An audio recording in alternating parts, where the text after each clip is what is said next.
Hello, and welcome to the Stupid Sequels podcast, where we find truly terrible movies and give them all the attention they don't deserve. Each episode will discuss exactly what made such a horrible sequel, from casting to budget to just plain bad writing. While we all love a great movie, there's something just a little more fun about watching a seriously stupid sequel. Now, while there are plenty of awful sequels out there, we have a few guidelines about the kind of movies we'll be reviewing here. We're talking about direct-to-video, made-for-TV, never appeared in a theater sequels. The ones the studios gave up on before they even started.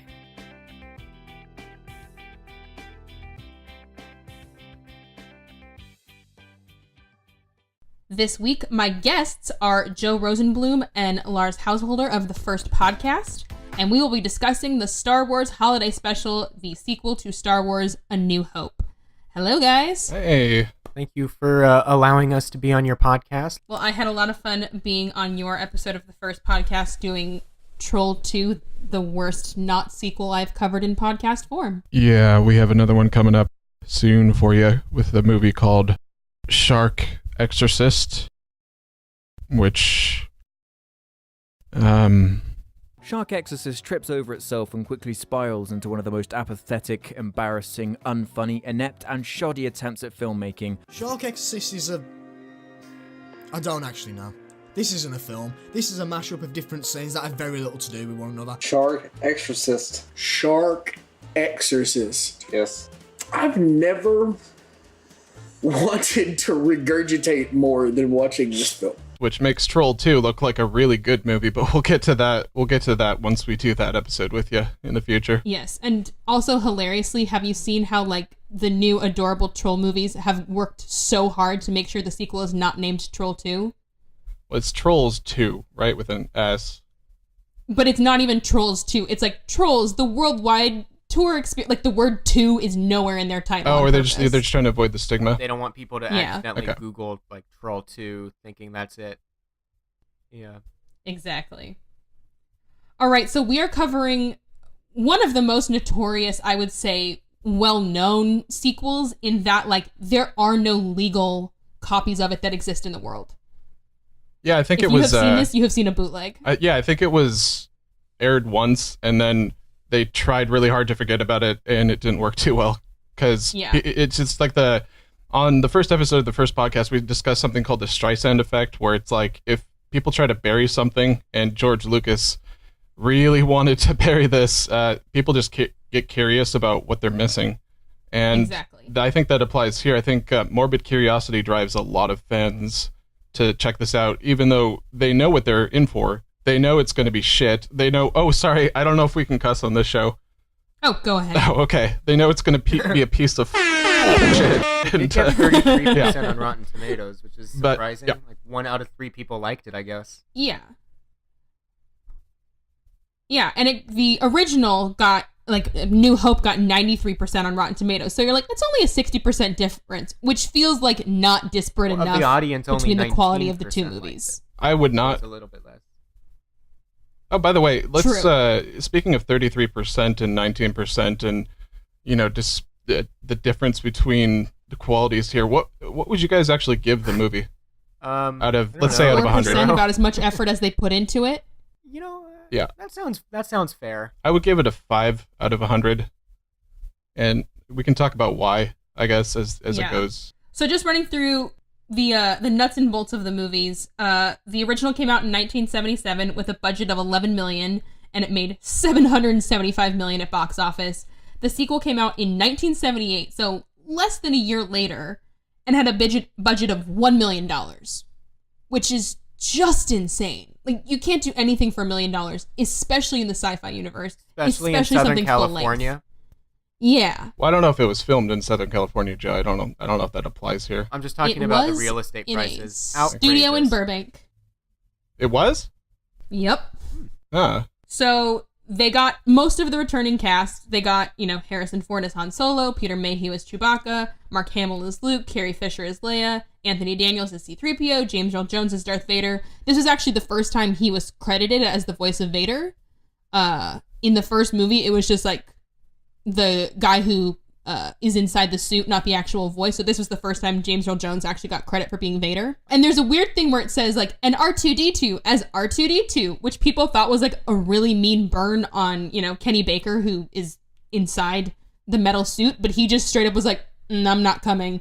And it's just remote controlled for the special. Yeah, I hear Han Solo also didn't want to show up, but they finally convinced him to, and I think it shows. They were all pretty much strongly coerced into doing this. Yeah. Because it was very much a time where, like, a TV special was, like, a career killer. So they're like, I've done Star Wars, I'm so important. Holiday special? What? They all thought it would kill their careers. Well, it didn't kill their careers, but I don't necessarily think that was unwise of them to feel that way. I mean, this thing very well could have, had it been better publicized and, more widely mocked. It's almost kind of half secret in a way. Yeah, and I think because it existed in, 1977, where it was only the handful of people who watched it live and the 10 people with their VHS tapes slowly distributing it throughout the country. Whereas I think if this had come out in 2018, it could have murdered an entire new franchise. Yes, for sure. So Alec Guinness is in it, but only in archive footage from the first movie, so he didn't shoot anything new. There's a lot of archive footage that they just kind of reused. Yeah.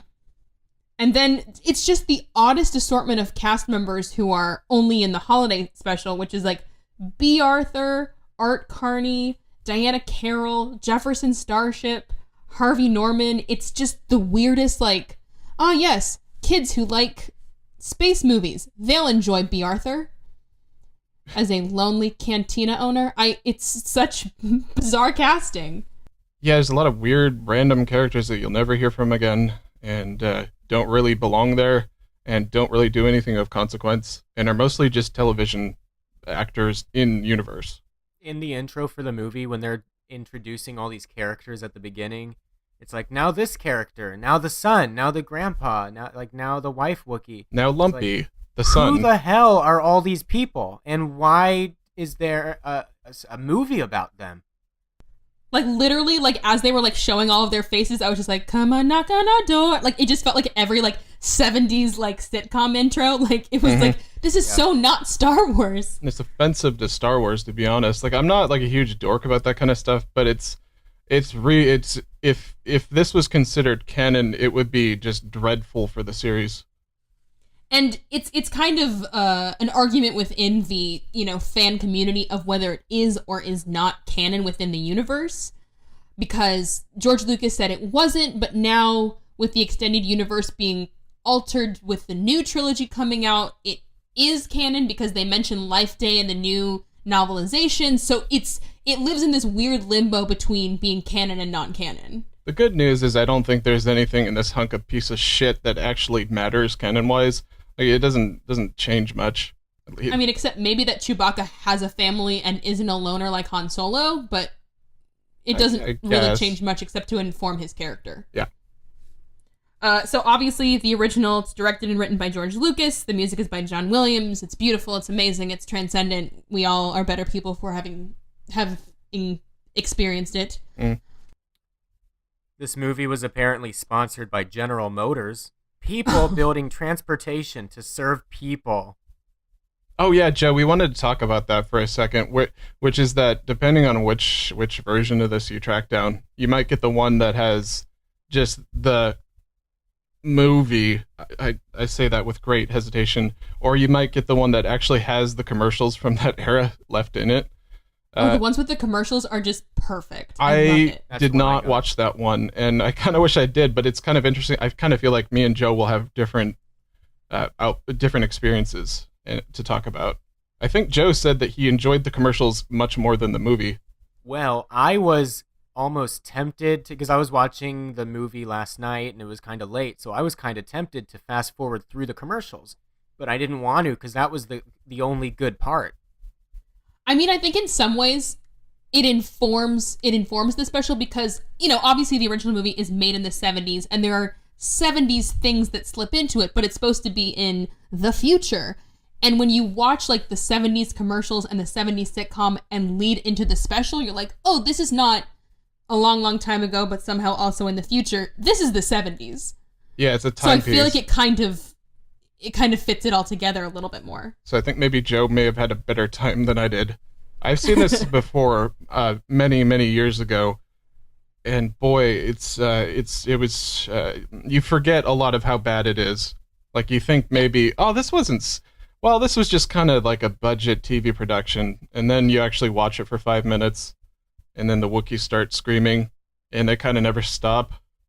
Yeah. That's basically the entire plot. Like the entire movie, if you really boil it down, is mostly just Wookiees screaming. And mostly a child Wookiee screaming the entire time, just shrieking for just several minutes. Wookiee named Lumpy. Yeah, and it turns out I think his name is actually I think they retconned those names for later releases. Like apparently his name is actually Lumpawaru. Yeah, they say that like, oh no, Itchy and Lumpy and Lala are all nicknames. That's not their actual names. Don't be ridiculous. Yeah, how dare we take responsibility? Called Chewbacca Chewie. Yeah. Yeah, why wouldn't a Wookiee have a name that it can't pronounce? True. So I mean, part of the problem with the movie is the director had David Akumba, who only did a couple of the scenes, had never done TV before or worked with a multi-camera setup.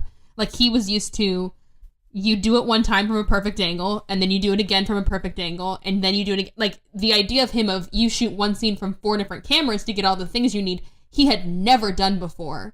So he only did the Jefferson Starship and the Diane Carroll softcore porn singer, and then he's like, I hate this, I quit. And Steve Binder stepped in. Yeah. And if you look at the writers, it's all people from like variety shows. It's Bruce Vilanch, it's Pat Prophet, it's Leonard Rips, it's Bruce Ron Vilanch Warren. was involved with this? Oh, of course yes, he was.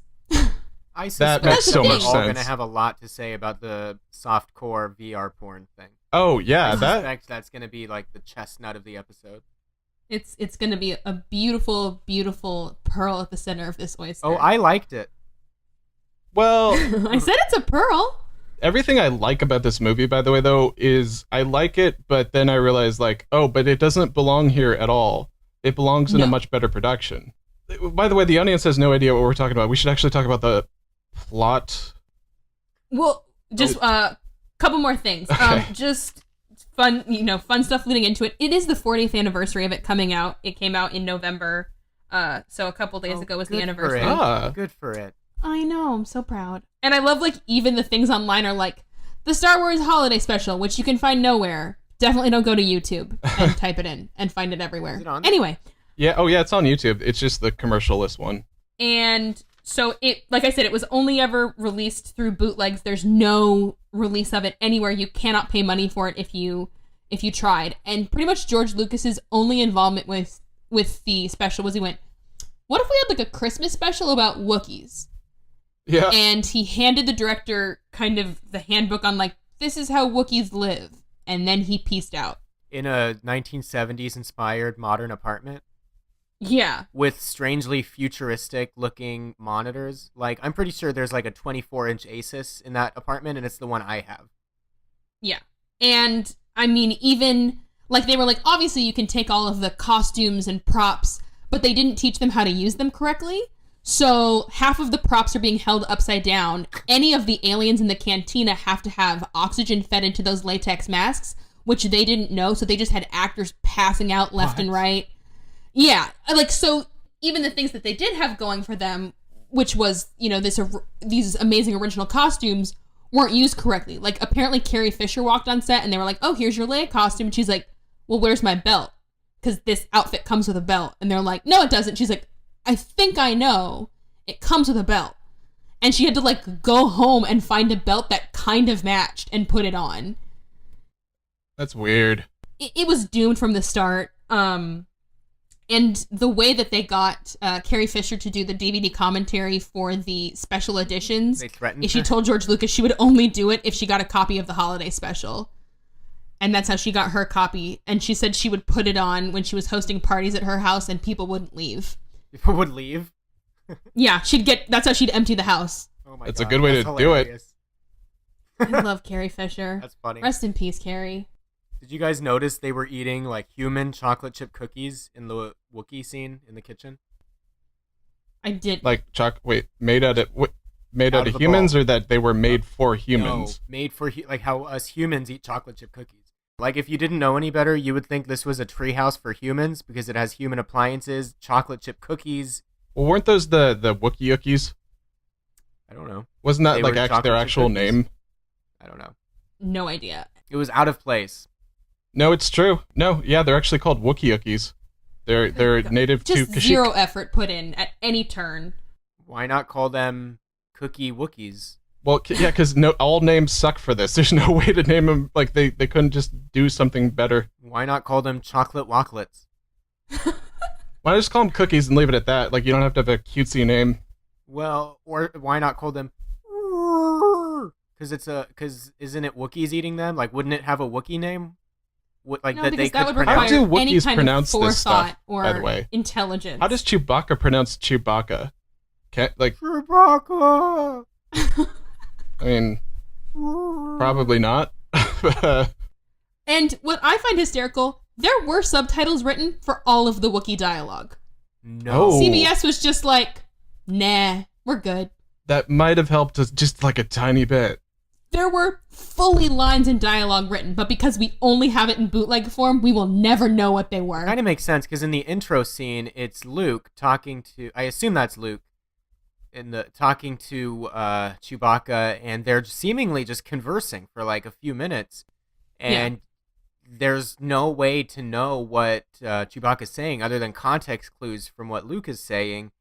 And I did not know how old Luke was supposed to be off the bat, like 25, 50. Like, I can't tell. No. The actor they looks all look 50. For, like such nightmares. The makeup, the face makeup was like visibly coming undone. This also, by the way, led me to another realization, which is that the Wookiees work best as just like a little bit of comic relief. They don't work well as a feature film obsession. Like they don't. No. You do not want to have four of them on screen doing everything. You want Chewbacca to show up once in a while, go like it just and then it's funny because they can play off of him because everyone understands him. That's the joke. When you turn the joke into the entire movie, it's just this happens. I'm pretty sure the director was on acid because like everything just seems like it's either directed for an audience who's on acid or the director himself was on acid. Do you remember there was a scene with terrible CGI of like tiny transparent people that are green, either green screened we in will or... get there. Yeah, let's take this one step at a time. Oh, I thought that was but pretty much every cast and crew member admitted to being on all of the cocaine. Oh my god. They're like, we're not gonna lie, everybody was on all of the coke during this movie, so it doesn't make sense to any of us. I don't think I've ever seen someone's eyes as open as Mark Hamill's were as Luke Skywalker. Terrifyingly huge. Yeah, like as if he's never clothed them before The at all. The whole premise of the movie is that Han and Chewie are trying to go back to Kashyyyk, which is the Wookiee planet, for Life Day, which is like Wookiee Christmas. Well, I think it's actually Wookiee Thanksgiving. Is it?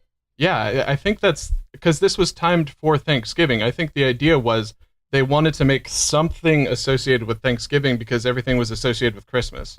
I feel like that there's no way that could have been like conveyed. Like, I don't know. Except for the timing of when it came out. Yeah, that's there's the no only way thing, to know that from the movie. I don't know. Maybe I just missed it. Well, yeah, there were no like actual like, oh, this is Thanksgiving on Kashyyyk. That wasn't something you have to know.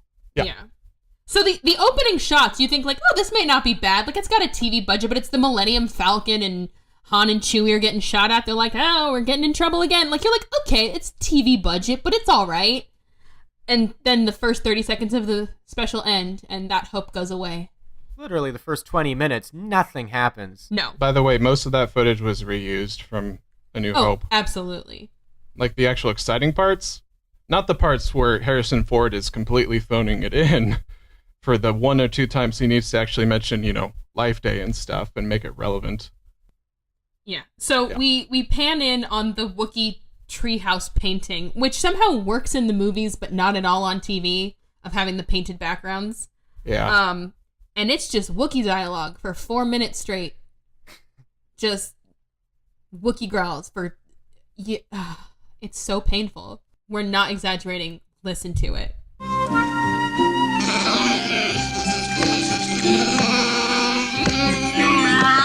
I mean, after the first couple Wookiee screams, it's like, I've had enough. Yeah, just like keeps 3 going. seconds in, it's like, I wanted to nope out so hard. I get what you're doing. I'm not in. Can we leave? And they're just like dusting, doing dishes, doing laundry. It's just like, it's okay. They're just living. Yeah, it's really banal minutia. It's not Star Wars. It's just Wookiees hanging out. Yeah. They're doing relatable human things, and it's not relatable because they're goddamn Wookiees. Mm-hmm. Yeah. So the first thing that we get is Lumpy, which is Chewbacca's son, is like watching an alien Cirque du Soleil desktop hologram, I think is the best way to describe it. I think the idea is that it's supposedly TV. So it's just a bunch of people in weird latex costumes with feathers and tails and wings doing flips and juggling, and it's dialogueless. There's no lead-in into it except for Lumpy sits down and pushes a button and then things start happening. My note for that part was, now they're doing acrobatics. Is this Wookiee on acid? What the fuck is going on? I don't understand what the point of this segment was, by the way. It's several minutes long. It's just kind of people dancing, and that's it. Yeah. And I mean, I think there's some idea around like a variety show set in the Star Wars universe, but they didn't attempt that. They just went, a variety show. We put costumes on them. Yeah, there's no like Star Wars references at all in this part. It's just kind of like that pink elephant scene from Dumbo, but it's just like it's not amusing. It's just there. No. At this point, it's very clear in the movie there's no speech in the Chewie family, obviously, but there are a lot of human-sounding grunts that I assume are coming from the actors. It doesn't sound like animals. Like it sounds like a human making grunt noises. Like, yeah, they didn't get any of the typical I don't know Wookiee budget. No, it's just the Wookiee budget probably the actors was both way too high and way too low at the same time. Yes. And so the other thing we get is back and forth throughout the movie on the screens, which are just throughout the house in every place possible. It'll just be in English or in a language. It looked with vaguely no rhyme or Eastern, vaguely Russian or something-ish. It's like the writing on the side of the Star Tours, like, stuff at Disneyland. Kinda, yeah. It's I don't know what language that's it supposed to be, felt but lower it's quality, though. consistent within the Star Wars universe. I suppose. And so, shapes. yeah. So Lala, which is Chewie's wife, is like checking the traffic reports, and it's like, no starships in the area, except Jefferson's starship. And they're like, man, Chewie and Han are supposed to be here. Better call Luke and R2 to see why they're not here. Don't know why they're not calling Chewie and Han. Maybe they are, and they're not picking up. It's unclear because it's all in Wookiee language. So that was Han in the ship with Chewie. That wasn't Luke. Correct. Yeah, that was Han. Okay. That was unclear because none of these characters got introduced. Or had a personality. No. Luke is the one with R2-D2 fixing the X-Wing. Right, that makes sense. When he randomly combusts and it like explodes for no reason. Just the whole room fills with smoke. And then he has to fix it. And there was no was engineering just bad? Like, oh yeah, his thing kept like exploding. Yeah. I think it was to disguise that they only had 1/4 of an X-Wing prop. Like, if it's constantly shrouded in smoke, no one will realize we only actually have a shoebox-sized piece of the set. Or maybe it's just like it actually did keep breaking down because they didn't have the budget to get like quality parts. I don't know. That could be it. Yeah. By the way, in this scene, aside from the cocaine bullshit, I did notice something which I told Joe. Kind of, we were IMing back and forth while we were watching this last night, and the way that Luke acts is a lot of the characters in this movie act like like if someone hadn't watched Star Wars, but they had kind of vaguely have an understanding of how these characters might act based on just their absorption of pop culture over time. Yeah. Like what they've heard. Like, oh, this is what I think Luke would do. He'd have a little squabble with R2 because they're so whack. I don't know. And I think that's exactly what the writers wrote for them. Yeah, maybe they hadn't actually seen the movie and they're just doing their best. I mean, there are no sci-fi writers in the writers' room. It's all variety show comedy writers. Mm-hmm. At one point, Luke goes to say goodbye to Chewbacca, and he says something like, "Be careful," and then he grabs him by the throat. Like, that's not what you do when you say goodbye to your friend. You don't grab them by the throat. You don't? Oh no! No, he's literally like, "Be careful," and like very firmly just grabs at his throat. Well, Joe, that's how you do it. Next time we hang out, I'll show you. All right. It's how you show you care. Yeah. So then we kind of get to go to the Trader Sam, or it's Trader Son. And it's Sondan. It's like the trading post on the Wookiee planet, but it's run by a human? Well, yeah, because, obviously. Imperialization. Well, no, it's not obvious at all. Like, there's no reason for it. Just because they needed, like, that actor, I guess. A brief break in English. Don't bother explaining it either. Just do it. I am glad that it wasn't a Wookiee, by the way, just because he could actually talk. He's supposed to be like shown as like, oh, these dumb old Wookiees, they'll buy anything, but he's secretly on their side. So he's trying to sell like all of this basically Sky Mall crap to an Imperial guard. What? Nothing here to worry about. I'm just a simple trader selling these dumb trinkets to Wookiees. Wookiees sure are idiots, right? Oh shit, Chewbacca's wife is calling me. I sure do have that shaggy rug that was made by Han Solo. It was made by hand. You can see what they were going for by the way. Like, that's quite clear that they were trying to convey a stealth message, but it was delivered with a subtlety of an anvil hitting your head, so it's like it doesn't work at all. Did you guys notice what the officer said when he came in? By the way, he said, "I'm off duty. I came to look around." Like, if it were me, I would just be like, "No way, get the fuck out of here." You're what? He said he's off duty. He came to look around. Why wouldn't he just say nothing and then let the store manager think that he's just a normal customer? By the way, I guarantee you this was the conversation that made it a human running the shop. Somebody said it should be a Wookiee because it's the Wookiee planet. And then someone else said, no, it's really important that we need him to speak English to convey the plot. And then the guy said, well, we've got to explain it somehow, why it's not a Wookiee. And then he goes, no, just forget it. We'll just do it. And unfortunately, there wasn't the end of that conversation, which is like, wait, why are we making this movie? Why don't we make something better or nothing at all? That would be preferable. That didn't happen. That's too bad. Nope. Makes the room look like a masterpiece. That's hard to do. It really and truly is. And he does this like weird like con man like riff through all of the items, which is supposed to be like, listen to what a con artist he is. But he's talking about a product that doesn't exist in our universe or theirs, so I don't know if it's genuinely supposed to be a good product or if it's shit. Like, I don't know, that sounds like a good product. And he's like, but those dumb Wookiees, they'll buy anything. I'm like, oh, I would have bought that if it was a real thing. I'm a dumb Wookiee. Everybody, you got to go easy on them. They were all on cocaine. True. So... Well, that means they should be more productive, Joe. That doesn't mean that they should just be off their game. No, you're thinking of meth. Cocaine is a stimulant all the same. Active. They're just doing a lot more things. Just more off the walls. We get one brief shining moment of Darth Vader being like, we have to find the rebels.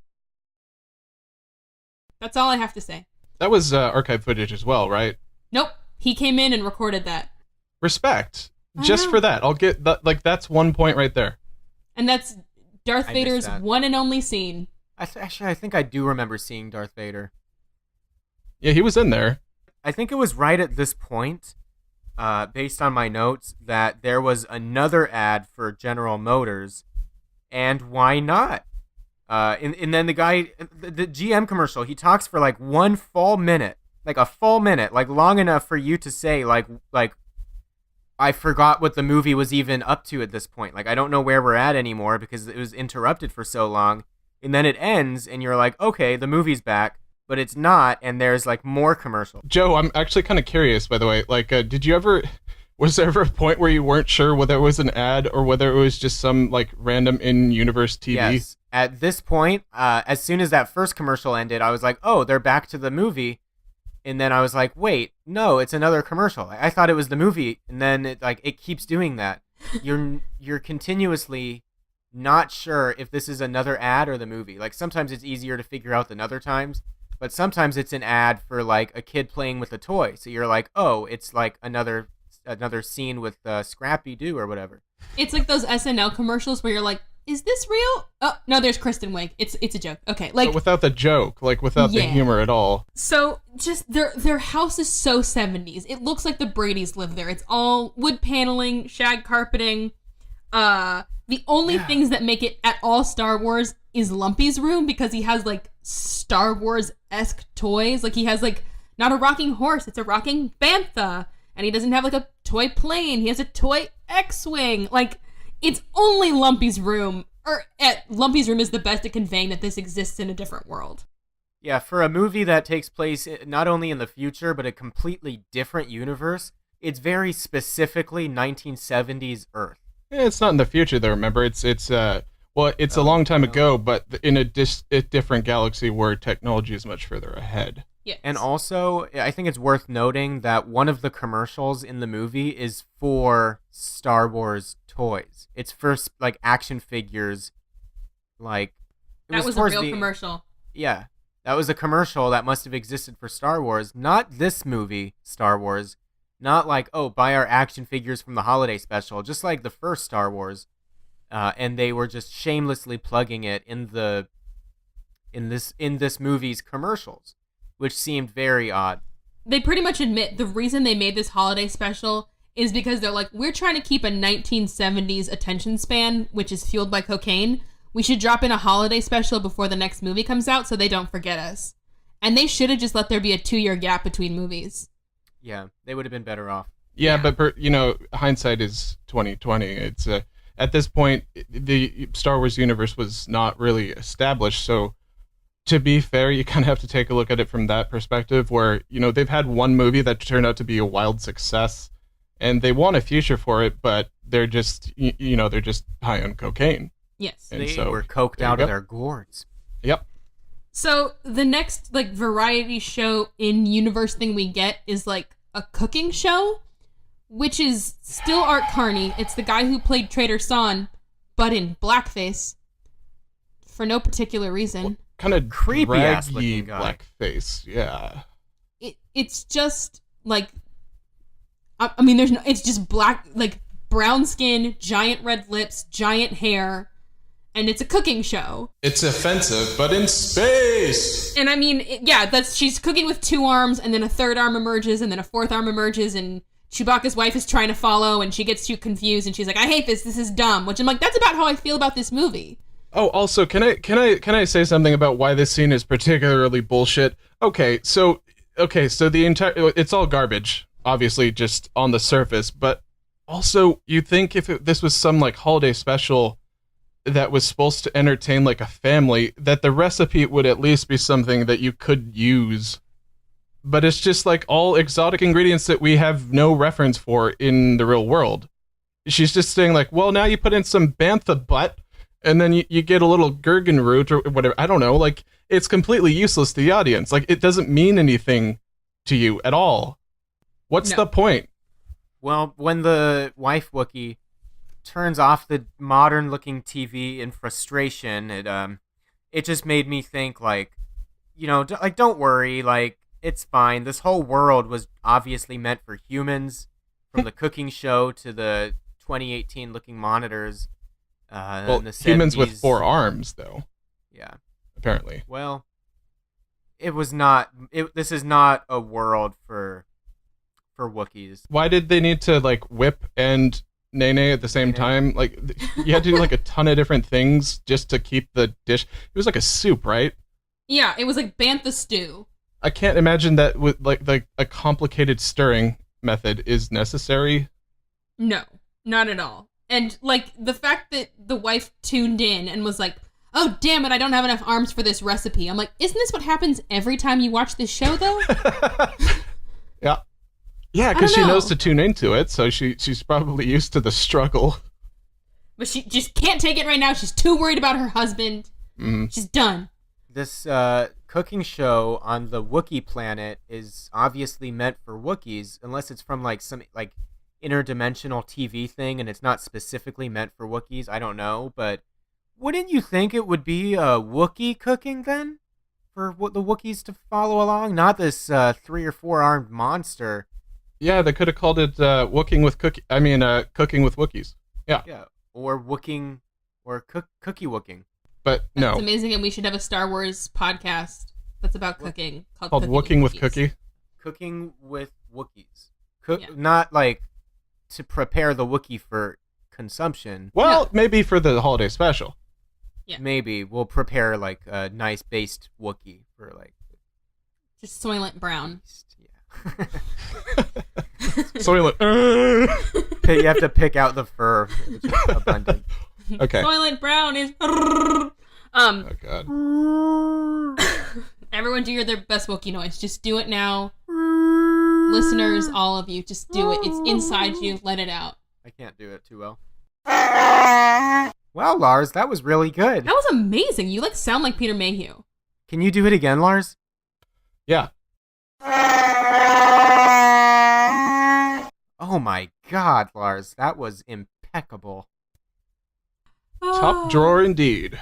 Top drawer. Just Top incredible. Top So shelf then- noises. We get another bright, shining moment, which is more archive footage from the first movie, which is Han and Chewie fighting more stormtroopers, being like, damn it, we can't hold them off. How are we going to get through this? I don't know. And then the scene just ends with no conclusion or, any kind of satisfaction. I don't remember that scene, and now I vaguely do, but it was because it was completely out of place and there was no resolution, nor was it needed for it. So, it never comes up again. Nothing in your mind makes you reference this scene. Think like a filmmaker here, Joe. I think what they were going for is suspense, I guess. Will they survive? The problem is, number one, it's Star Wars, so you kind of assume that, yes, they're going to survive, so that's gone. And two, it's not well executed. It doesn't feel heavy. It's just them, bouncing around in a single room with archive footage surrounding them. It's not... I mean, wouldn't it suck if, Han Solo died in the holiday special, and you just, went to go see the next movie, and you're like, wait, where's Han? What do you mean he died on his way to Life Day? What does that mean? What does that mean? Yeah. I guess it's a good thing nothing important happened in this movie that would change the Star Wars universe. No, I just remember when I was watching the prequel trilogy and all of a sudden Anakin got that sweet eye scar between movies and I'm like, what the fuck happened? And everyone's like, the Clone Wars. I'm like, I don't have cable. What? Yeah, it's a bad call when you have to watch a side program just to understand what's going on in the main films. Yeah. But that's for another time. Whole other podcast. So we get a transmission throughout Kashyyyk that martial law is declared. No ships can take off or land without the Empire's approval. That doesn't really seem to stop anyone. Because Art Carney, I don't remember the character's name. Art Carney's traitor character just lands at their house I bought those proton packs in a little something for Itchy, if you know what I mean. Oh yeah. Oh God. So they're all unwrapping their gifts, and all he says to Itchy is, "This gift, it's a wow, if you know what I mean." And all it looks like is a hairdryer. And then he puts it on, and it's softcore VR porn. Oh, well, yeah. We at the VR porn part. We are at the VR porn, and literally the director said, "I wanted softcore porn that would get past the censors." That was his goal. Okay, I'm going to award another point to the movie here, in that I actually didn't mind this sequence at all. Just because, I like surreal segments of things. I like trippy visuals, but it has no place in the movie whatsoever. Nope. There's no reason to include this. And you have to imagine, this special was aimed at kids. So to just have this weird sexual seduction kaleidoscope porn experience in the middle, like, can you imagine how many kids were like watching it and their mom walked through? She's like, "What are you watching? It's Star Wars." That is not Star Wars. I'm not an idiot. Like, yeah, and at the same time, though, it does succeed. I think, I think this scene was a success for apparently what they were going for, which is making G-rated pornography, because there's nothing in it at all that is actually obscene. pornographic. Yeah, there's nothing in it that goes beyond suggestive dialogue. And it's very vague suggestive dialogue as well. Yeah. It starts out very subtle, where you're like, this could almost be like a VR porn. And then like it keeps going and you're like, wait a second.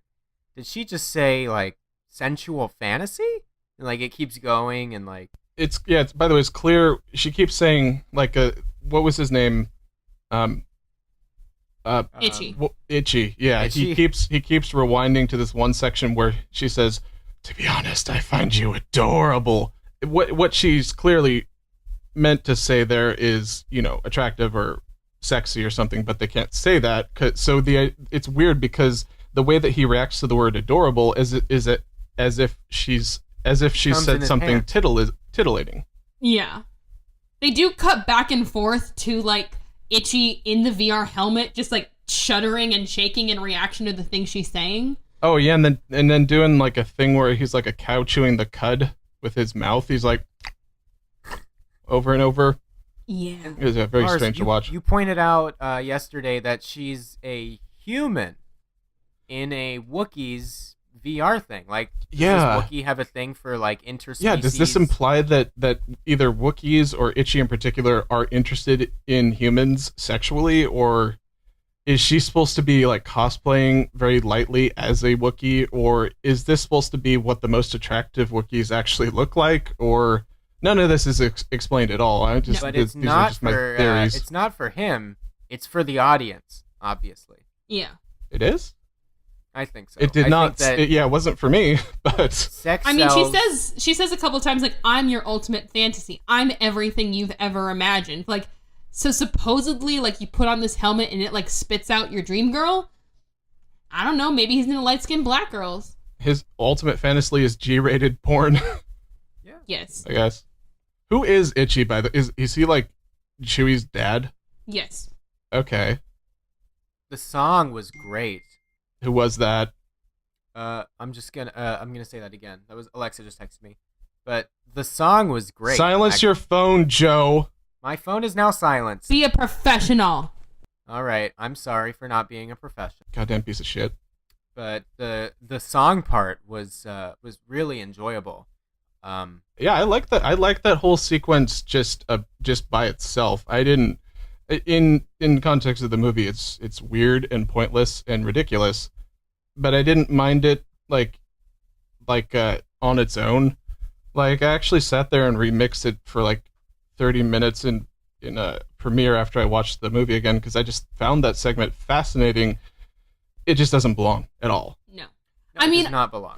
I have to say, there's this ongoing joke, I don't know, aesthetic throughout the movie, that the tech they have is either like old or broken or it doesn't work quite right. Oh, so like yep, anything that they watch, a lot. like skips or jumps or like shudders or repeats and loops, which is just this very surreal feeling as you're watching it. It's almost as if it's like 70s TV aesthetic, and that coincidentally is also what Kashyyyk TV aesthetic was at the time. I mean, coincidence is coincidence. It's like how Doctor Who can go anywhere in the universe and he picks modern day England almost 90% of the time. It's weird. Yeah. Well, I mean, he's just, I feel like in that series, he's just kind of attracted to it because it seems to be like a center point for disaster, but yes, it is very coincidental. True. Yeah. So then we get the one fake out the movie attempts where like Han and Chewie are like, "Aha, we're on Kashyyyk. We're ready to land. We're almost home. Are you ready?" And then it like cuts to the house and they hear a knock on the door and you're like, "Ah, they're home." And they open the door and it's stormtroopers. Oh yeah, that was really poorly executed, by the way. Yeah. Just the transition just didn't work at all. Because they straight up say, we're going to have to land on the other side of the planet and walk, so it'll take us some time. And then there's immediately a knock on the door, and it's like, oh, okay. I guess Han was lying. Or, oh, no, it's just stormtroopers. Yeah, I really like in movies, and I say movies without hesitation for anything else. I have to say it with hesitation for this. When they very subtly drop hints as to what's about to happen, and you realize that the characters were foolish in some way, and oh wow, that actually does make sense. That's a great twist. This is not one of them. No. This was just, again, the subtlety of an anvil dropping on your head. Yeah. And then it just goes full Schindler's List, where we're like, we know that there are 3 males and 1 female registered in this house, 1 adolescent. Like, they just start like rattling off their house. They're like, we need to see your papers. Where is your identification? Why can't you search the house? Like, it just is straight like Schindler's List. Yeah, it was very, very obvious parallels there as well. Which, like, yes, we get it. Stormtroopers are Nazis. We know, but just this hit it over the head. Very distractible Nazis, though. Yeah, they're very dumb, and like they like, oh, don't you enjoy having stormtroopers in your house, child? And he like growls and snaps at them, and they like almost backhand him. Which I'm like, this is surprisingly weird and dark for a supposedly kids' holiday special. So yeah, the tone's all over the place. I agree. Stormtrooper with Jefferson Starship. Yeah, I watched a little bit of that. I enjoyed the song, but I skipped through most of it. I mean, it's just like a full music video. That was the hair band one. Yeah. Also, can I just say props to Jefferson Starship for being like, Jefferson Airplane. We're too old-fashioned. We should update ourselves. What should our new name be? Jefferson Starship. Oh, okay. They changed their name? Yep. From Airplane to Starship? Yep. Jefferson Airplane, Jefferson Starship? Yep. I think I've heard of both of them, and I never actually like put 2 and 2 together as the same thing, or like even, I don't know. Just they're the same thing, and they're in this rebranding. movie. It's like, it would have fit if this was like an SNL holiday special where, you know, they have a band because that's what SNL does, but doesn't fit here at all. No, they were trying to do a 70s Christmas special in the worst way possible. I wish they would have integrated them into the movie somehow. Like, that would have been cheesy, but it would have been like acceptable cheesy.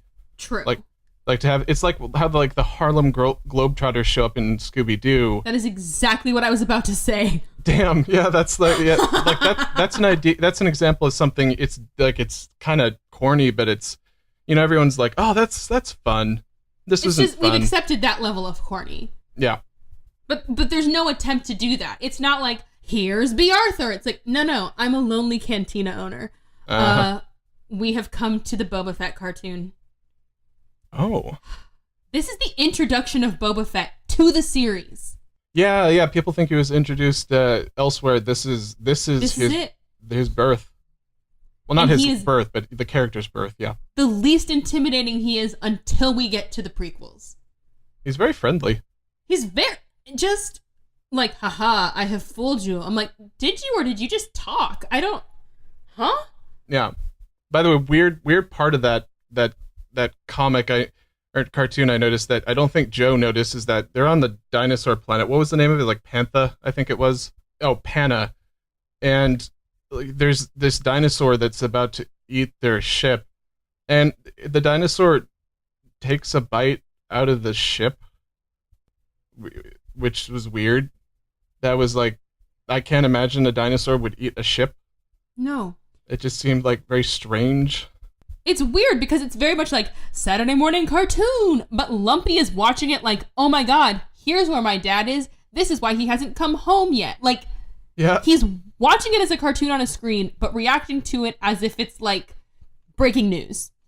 I kind of suspect, by the way, and I don't mean this insultingly whatsoever to anyone, but I kind of suspect that they were playing him as if he had some sort of ambiguous disorder. Aww. Like, the way that he acts, it kind of makes a lot more sense. Arms flailing.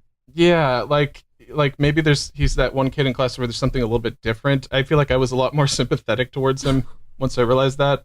That was kind of me as a kid. Aww. Not in a bad way. I mean, I was just a little different. all right. It's you now, too, except you just have a lower voice. Yeah. I just own it now. Yeah. And I'm aware of it.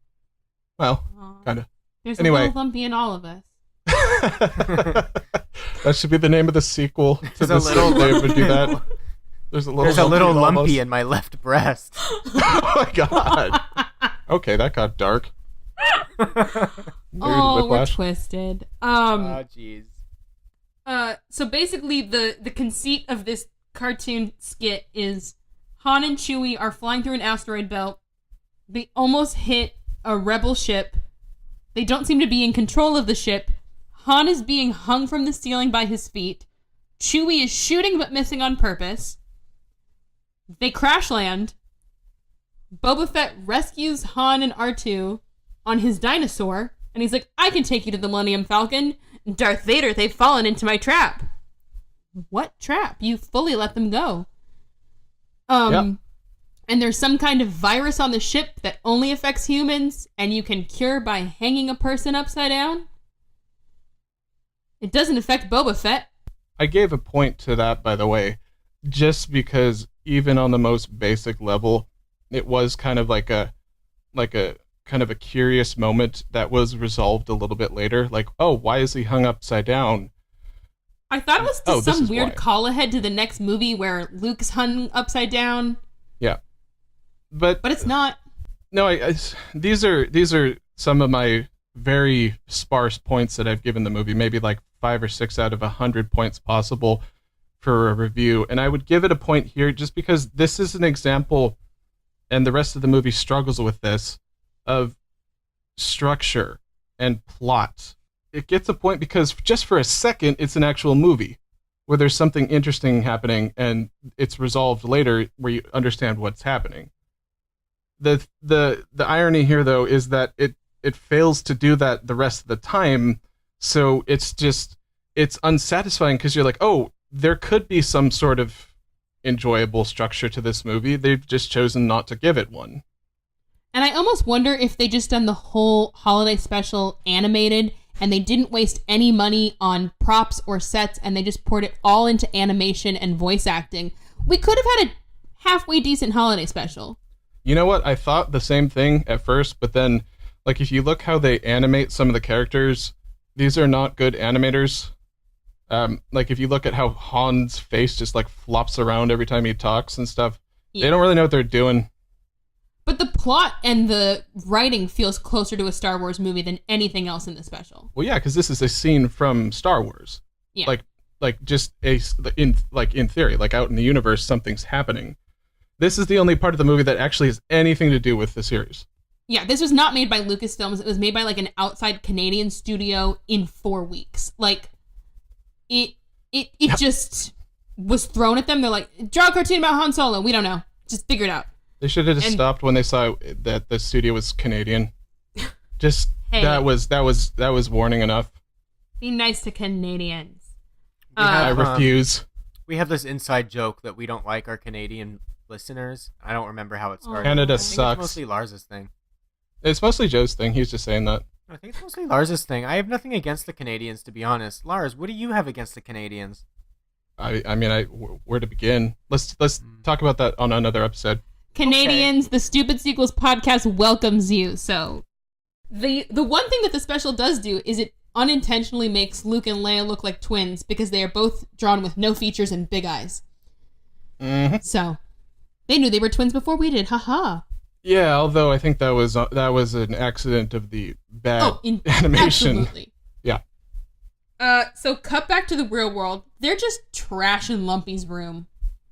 They're breaking all of his toys. They rip the head off his stuffed Tauntaun. Yeah, that was such a shit. I felt legitimately sad. Yeah, when the kid finds it and he's like, "Oh no, what? Maybe it's sick. I'll just put a blanket over it." And it's like better. It's played so evil. Where like the stormtroopers come down, they're like, "Little boy, why don't you go back to your room?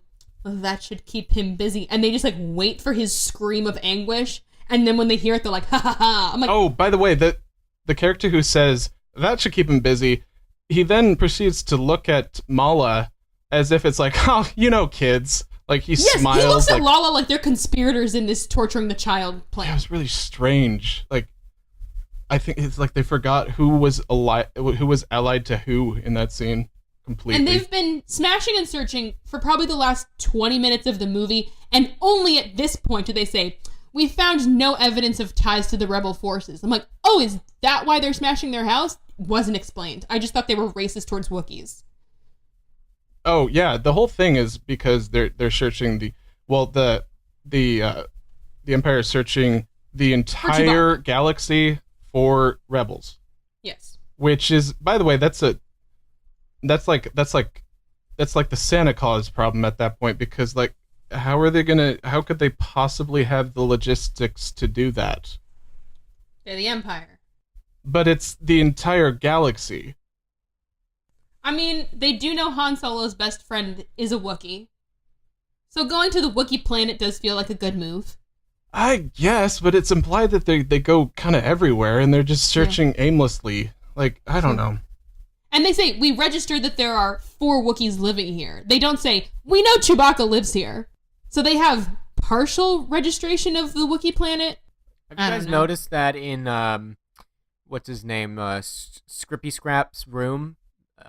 He has a human boogie board. He's this, like, big little Wookiee. I'm talking about the son, Lumpy. Jism. Lumpy. Stop! And he has this human boogie board like you would buy at Costco. And it's not even big enough for him to use. And he's That's just just got set this dressing. Yeah, he's just got this human boogie board. Maybe because he's a little slow and he thought it was a Wookiee board, but it was actually a boogie board. Oh god. Boo. Boo. That was funnier than anything that has ever appeared in this movie, though. Yes. Not the commercials. Did you guys laugh at all? Yeah, by the way, the commercials. No, I mean like during the movie itself. I laughed at things, but not things you were supposed to laugh at. Right, yeah. And as far as Star Wars merchandising goes, get me a rocking tauntaun. I'd full buy one of those. With the head pre-ripped off or not? Detachable. Okay. I want to hear Lumpy's scream of anguish every time I pull the head off, though. Are you sure about that? Yes. All right, let's move on.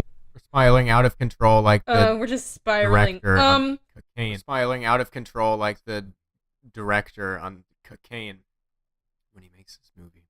Next we go to this weird National Geographic. Okay, it's like they say it, they realize how stupid it sounds, and they like preemptively qualify it in their own dialogue. They're like, we're going to show you life on Tatooine to show you how much Tatooine sucks because they're not under Empire rule, to show you how great living in the Empire is. The rest of this dialogue will be shown without commentary so as to best immerse you in their world. Okay, that was a lot. And then it's just like kind of like B-roll of people walking around Tatooine, and then we're in the cantina. And it's just the Cantina Band, the song that we all know and love. I'll put a little clip here so y'all can jam. Oh no, Joe's doing a great cover of it. Don't worry about it.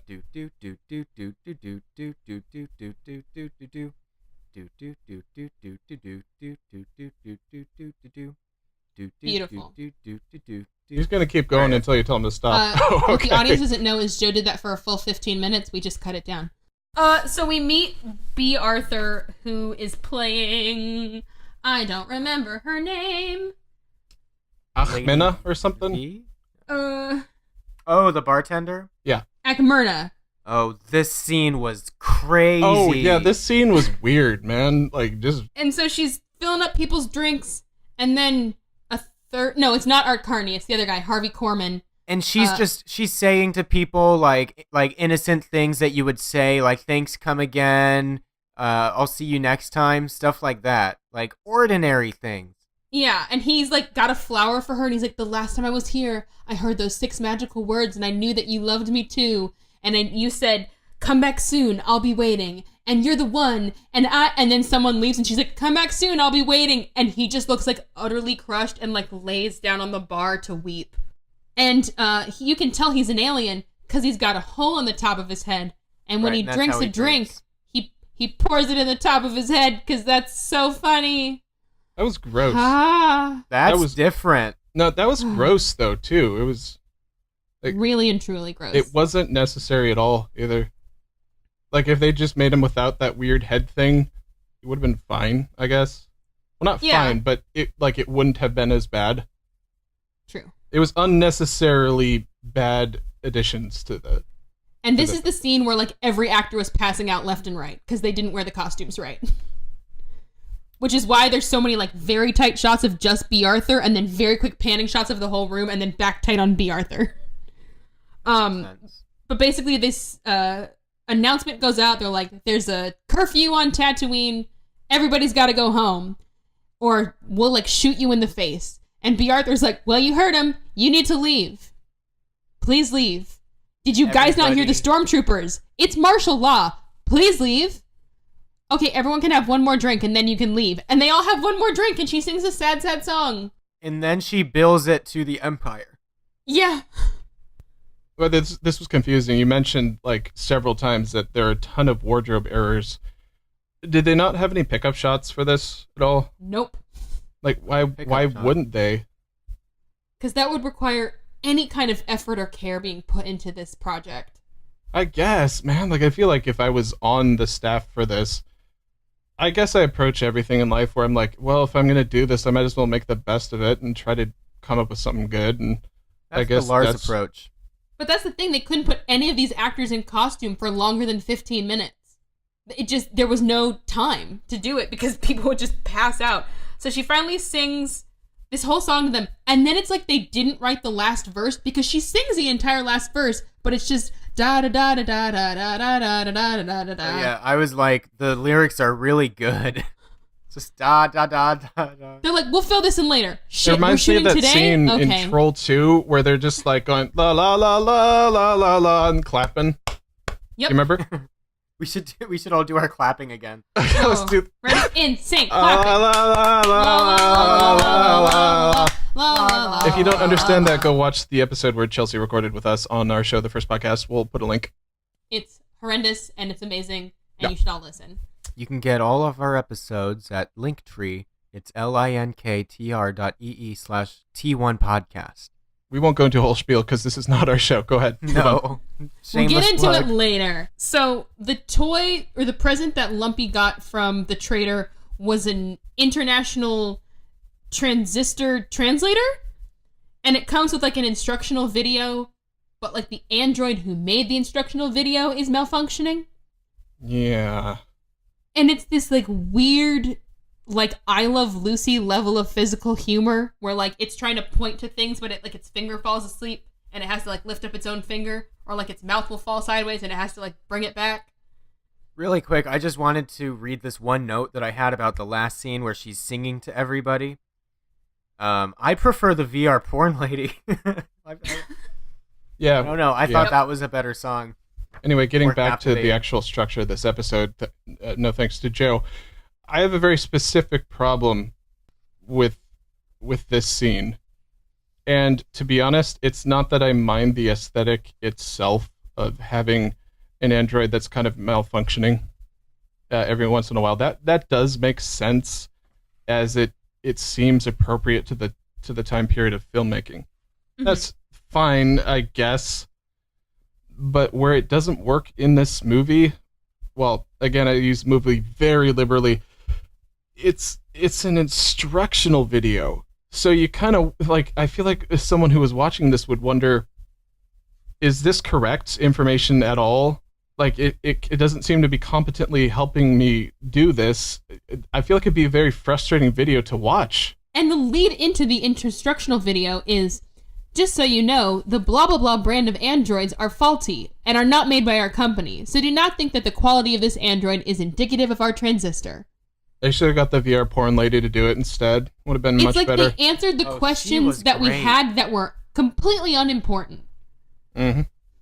What did that device do again, by the way? It was similar to the VR porn helmet in that it lets you watch VR porn, I assume. I have no idea. It could translate and transmit to any language anywhere in the universe, which Lumpy is very clever, and he like broadcasts on the stormtrooper frequency, like, return to base, and he gets all the stormtroopers to leave his house. Oh, so it was just a giant plot coupon was handed to him at that point. Yeah, but he's such a dumbass because he has his back to the stairs that the stormtroopers come up, so he's like broadcasting over and over, like, return to base. and a stormtrooper comes up the stairs. He looks over his shoulder, screams. The stormtrooper picks it up, smashes it down, and then is, like, leading Lumpy out the door to his doom to, like, execute him, I'm guessing. Mm-hmm. But who's at the front door, y'all? It's Stormtroopers. Chewie. No. They made it. Oh, good. And they immediately commit murder and throw a stormtrooper off a ledge. He dead. The end. Why wouldn't they? I mean, a dead stormtrooper outside your front door may raise some suspicion. It's not murder if the Wilhelm scream plays, though. There is a Wilhelm scream. By the way, doesn't the stormtrooper die because of a fake out? Like, he didn't actually, like, doesn't the stormtrooper try to like tackle him and it doesn't work out? It's like the most slow-mo, awkward fight scene. Mm-hmm. Like, they let Han step around the stormtrooper to stand next to Chewie so that the stormtrooper can lunge at Chewie so that Han can duck so that he can fall. Well, it's weird. It's a strategy, I guess, but I mean, whatever. And then Han's like, he won't be bothering you anytime soon, and like kicks his gun over the edge. Like, haha, we've gotten rid of the evidence. The dead stormtrooper beneath your front door won't arouse any suspicion. Isn't it implied that they're up in the trees or something, though? Door. No, if the gun's next to him, it was clearly an accident and not murder. Well, that wouldn't hold up in court, but I don't know. You don't know about Wookiee court. Yeah, Maybe exactly. if there's a gun, there's no crime. Yeah, Lars, you don't know about Wookiee Court. Wookiee court. Wookiee Court. Now for your next episode of Wookiee Court, the judge Wookiee is going to be seeing the two plaintiff Wookiees, Lars Wookiee and Chelsea Wookiee. Chelsea Wookiee is saying that Lars Wookiee shot and killed her husband. Let's begin. This is a great idea, Joe, but we don't have time for it. Nope. Moving Sorry on. to shut you down. Now time for a commercial break. It's almost done. We're so close. Mm-hmm. That's what I was thinking the whole time of the movie. Like, just a few more minutes. We're almost done. We're almost free. Mm-hmm. So immediately the court comes a calling and they're like, Stormtrooper BH7599 is missing. We're gonna go looking for him. So if you know where he is, better watch out. And then the traitor guy's like, aha, it's always helpful to have ID. And he like pulls out a secret ID and scans it in the computer. And he's like, Imperial Spy 1234. I know where the stormtrooper is. He robbed this poor Wookiee's house and ran into the hills. So don't worry about it. And they're like, checks out. And he's like, haha, they think I'm on their side, but you know I'm on yours. God, this and movie's that so whole stupid. worry is resolved. Oh, good. Oh, that's so good. And then we get the Life Day ceremony. They straight up ran out of money, which is why there's no set. It's just black space with lights around them. Those are just candles they bought at the dollar store. They didn't have enough Wookiee costumes, so only the 4 main characters have actual Wookiee masks. But they didn't have the Wookiee suits for another day, which is why they put them in the brown cloaks. And all of the other Wookiees in that room are in store-bought rubber Wookiee masks, which is why the whole scene is shot through a Vaseline lens. That's why they did that? Yep. That's why all the Wookiees are in cloaks, because they couldn't afford any more Wookiee suits. Oh, is that what those red things were? Yup. I was like, what the hell is this, like, these tiny little red action figures? I did not know what was going on. And they were, like, marching into some star that looks like Sirius B. Like a bright blue star. I could not even tell what the fuck was going on. And then Leia and Han and Luke and R2 and C-3PO were there. We're like, we know this is a very sacred holiday for you Wookiees, but we're glad we could be here to celebrate with you. And then Leia sings Happy Life Day, which is vaguely the tune of the Star Wars theme song. And apparently this is how they convinced Carrie Fisher to do the movie. She said, I'll only do it if you let me sing. I'm like, I will only do it if I don't have to sing. Why would this be your bargaining chip, girl? Maybe she said, maybe when she said that, it was implied that in her head she thought, like, oh, I meant a good song that could show off my talents. Not or maybe just... she thought, like, if I make them make me sing, they'll never make me do it. It's the... It's a very Carrie Fisher thing. I guess this is her producers. She has this like little speech about like peace in the universe, and then she sings her song, and then there's just like a montage of clips from the movie, and then they all sit down to dinner. The end. The grand conclusion of the Star Wars holiday special. Well, does it really end, or does it just kind of stop? It just stops. Yeah. Because I feel like if a movie doesn't have a plot, I feel like it just stops. It doesn't end. Things just happen and then it stops. It's happening and then it's not happening. I do want to say that I liked Carrie Fisher's singing a little bit. It was not bad. Just the song was awful. You know what I prefer? I got a thing for divas, Joe, I think. You know what I prefer? The VR porn song. That was a great song. That was okay. I was into that song. You know what, Joe? I'm gonna trippier. challenge you on that one. I'm gonna okay. So picture this: you're in an office of 12 people, and there's 6 men, 6 women, and you've been working there for about 4 months, and you work there every day full time. Now, let's say that you gradually over time you start to think, oh, this one female coworker is actually really hot. Oh no! But the thing is she really hot, or is she just office hot? Is it just because she's there and she's the most attractive? What I'm saying is that song really good, or is it just office good? Is it just like the best that this shit show has to offer? Okay, but I have to say, of the movies in this special, which is the Carrie Fisher song, the Cantina Sad Bar song, the softcore porn song, and the Jefferson Starship song, what's your ranking from best to worst? VR porn, Jefferson Starship, Carrie Fisher Cantina. That's mine. Mine is Jefferson Starship, VR lady, and I'm not going to rate the other ones. I don't feel like they deserve a rating. Aww. Hey, it's my opinion too. I have a right to it. No. I'm gonna fill in for Lars here. His following rankings were the same as us. Yeah. Okay, so that's great. We all agree. If you're gonna do me, Joe, you gotta be a lot more masculine, a lot less like, all right, a lot less hey, squeaky. It's me, Lars. It's me, Lars. I'm really macho because I have a beard that I can grow, and I'm not gonna. I'm a smoker. I'm not gonna rank the other two because it's not manly, and I only care about men.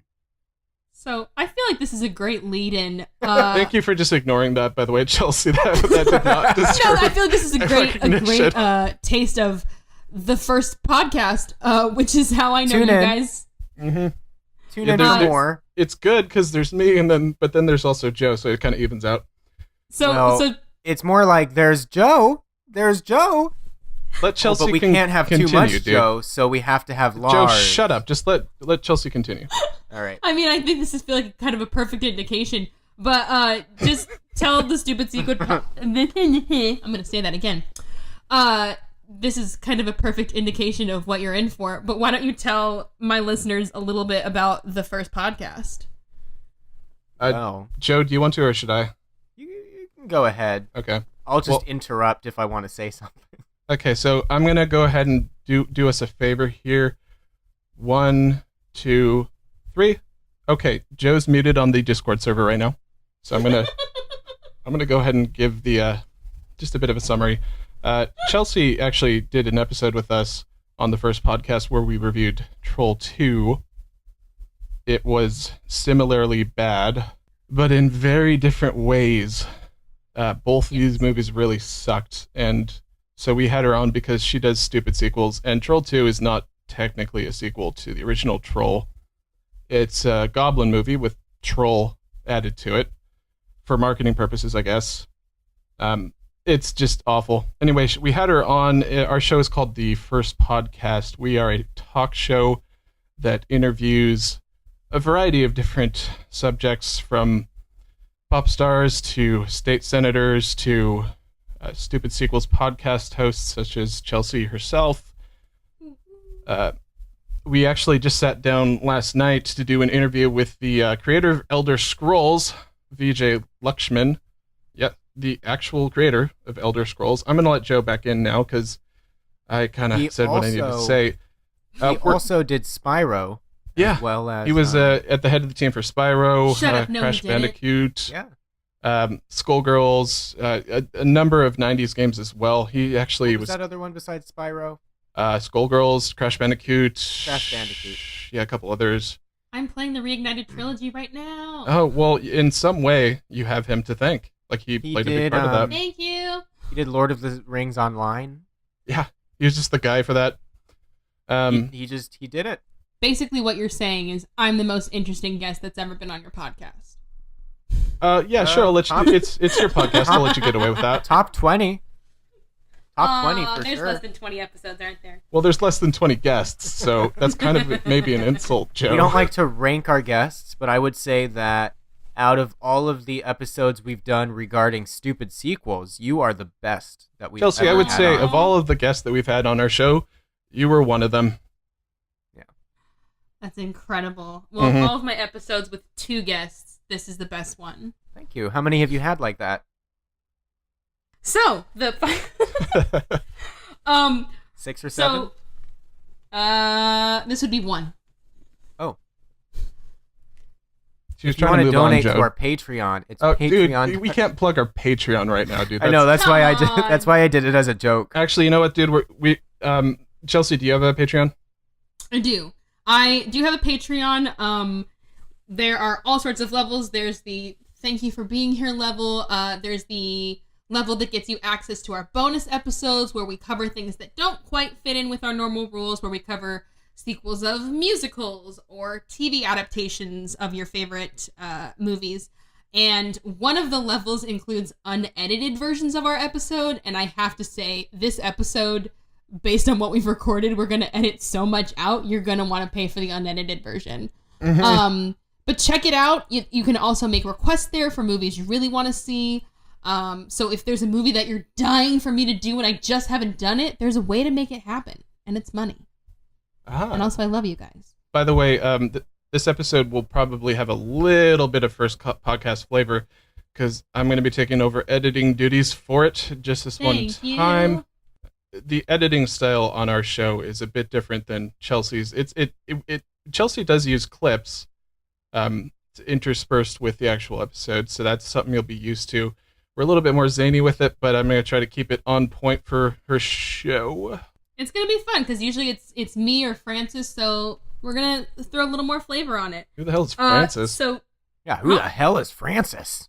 He's our producer. Be nice. He did our second. No, we're just asking who he is. Yeah, we were just asking who the fuck that is, even. No. Is he here right now? We're not being rude or anything. We're just trying to find out who the fuck is Francis. Joe. Who is he here? No. Oh, okay. Because you guys are covering it. But real quick, to wrap us up and get us out the door, because I know we all have places to be and things to do, let's drop our favorite quote from the original movie, New Hope, and our favorite / just the worst quote from the sequel. For me, I'm entirely original, and my favorite quote from the original is Han talking about Leia, which is, "Wonderful girl. I'm gonna kill her. I'm beginning to like her." Just every girl wants to hear that about her. That was some of the first indication that Harrison Ford was going to have an amazingly charismatic role as Han Solo. Where he hates women, but only because he likes them. And my favorite quote from the sequel: "This holiday is yours, but we all share with you the hope that this day brings us closer to freedom and to harmony and to peace. No matter how different we appear, we're all the same in our struggle against the powers of evil and darkness. I hope that this day will always be a day of joy in which we can reconfirm our dedication and our courage, and more than anything else, our love for one another. This is the promise of the Tree of Life." It's just so cheesy and so out of universe. I love it. And I miss Carrie Fisher. Joe, what about you? Oh, let me see. I didn't write down a quote from the original. All right, so Joe's not on point. I'll go ahead and take over. God damn it, Joe. Oh, wait, okay. I have one. It's from Han Solo. "Wonderful girl. Either I'm going to kill her or I'm beginning to like her." That's you. a good way to describe Joe, is just latching onto other people's ideas because he doesn't have any of his own. Oh, actually, I changed it. My favorite quote is this: "People building transportation to serve people." I knew it. I knew it was going to be General Motors. General Motors. God damn it. All right, Lars, wrap us up. Okay. What you got? Wrap it and tap it, Lars. Come on. C-3PO says to R2-D2, "Don't you call me a mindless philosopher, you overweight glob of grease." That is a fresh one. my favorite quote, favorite is, I don't know, the most amusing one to me was, "I'll tell you a secret. I find you adorable. I'll tell you a secret. I find you adorable.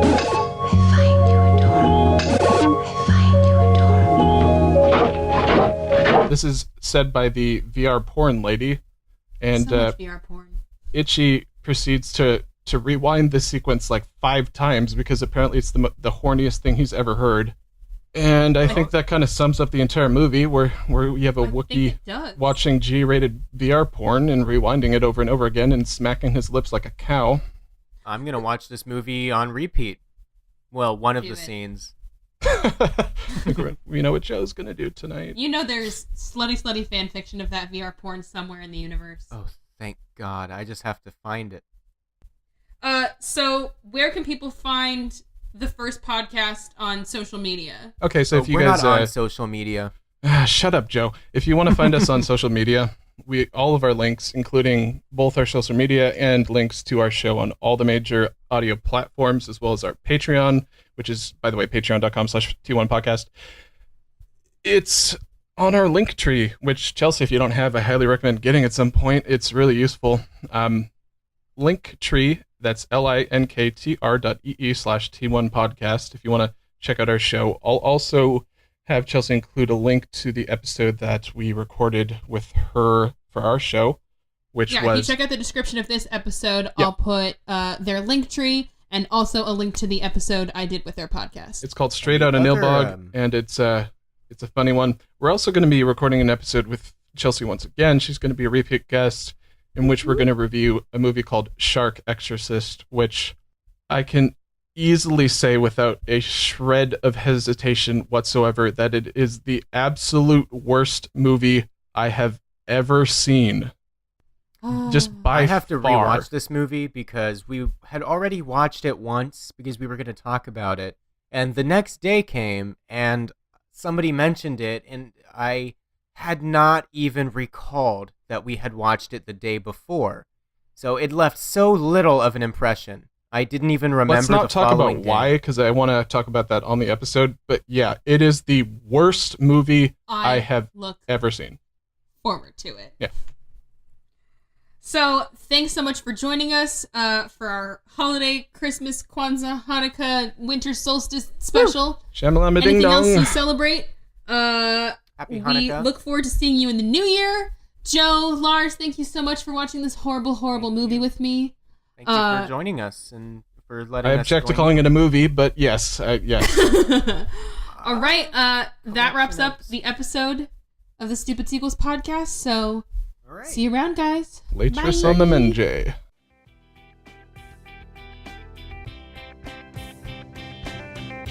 Thanks so much for listening to the Stupid Sequels podcast. Please subscribe and review so everyone can find us on iTunes. You can find us on Twitter at StupidSequels2 or email us at stupidsequelspodcast@gmail.com. Every episode is made possible by our sound engineer, Francisca Codd.